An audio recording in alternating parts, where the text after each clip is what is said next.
मन बहुत दुखी हो तो सिर्फ 2 मिनट भगवान श्री कृष्ण का यह संदेश सुन लीजिए। हो सकता है आपका मन पहले से अधिक शांत हो जाए। भगवान श्री कृष्ण गीता के दूसरे अध्याय में अर्जुन से कहते हैं कि जीवन में सुख और दुख हमेशा एक जैसे नहीं रहते। जैसे दिन के बाद रात और रात के बाद सुबह आती है, वैसे ही हर कठिन समय भी एक दिन समाप्त हो जाता है। इसलिए किसी भी दुख को अपना भाग्य मानकर हार नहीं मानना चाहिए। श्री कृष्ण समझाते हैं कि जब मन बार बार बीती हुई बातों या भविष्य की चिंता में उलझ जाता है, तब दुख और बढ़ जाता है। मन को वर्तमान में रखकर अपना कर्तव्य करना ही सच्चा ज्ञान है। गीता के दूसरे अध्याय के 47वें श्लोक का संदेश है कि हमारा अधिकार केवल कर्म करने पर है, उसके फल पर नहीं। इसलिए यह मत सोचिए कि परिणाम कब मिलेगा या लोग क्या कहेंगे।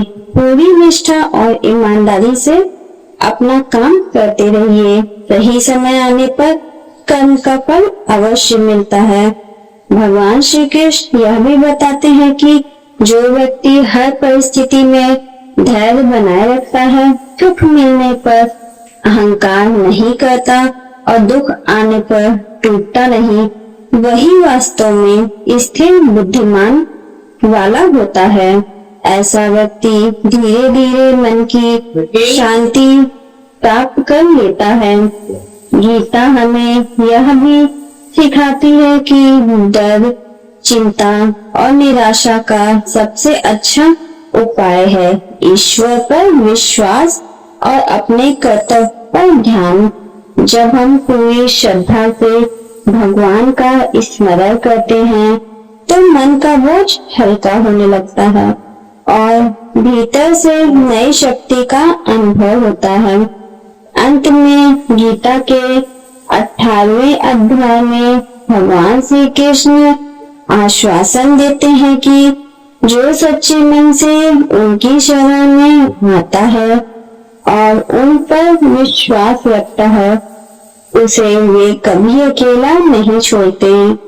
इसलिए चाहे परिस्थितियां कितनी भी कठिन क्यों न हो, आशा और विश्वास का दीपक कभी बुझने मत दीजिए। यदि आज आपका मन बहुत दुखी है तो प्रतिदिन कुछ मिनट श्रीमद् भागवत गीता की श्रवण कीजिए। हो सकता है आपकी समस्या तुरंत समाप्त न हो, लेकिन उसे देखने का आपका दृष्टिकोण बदलने लगे। यही परिवर्तन मन को शांति और जीवन को नई दिशा देता है। याद रखिए, भगवान श्री कृष्ण का संदेश आज भी उतना ही सत्य है जितना कुरुक्षेत्र के युद्ध में था। धैर्य रखिए, अपना कर्म करते रहिए और ईश्वर पर विश्वास कभी मत छोड़िए। राधे राधे। जय श्री कृष्ण।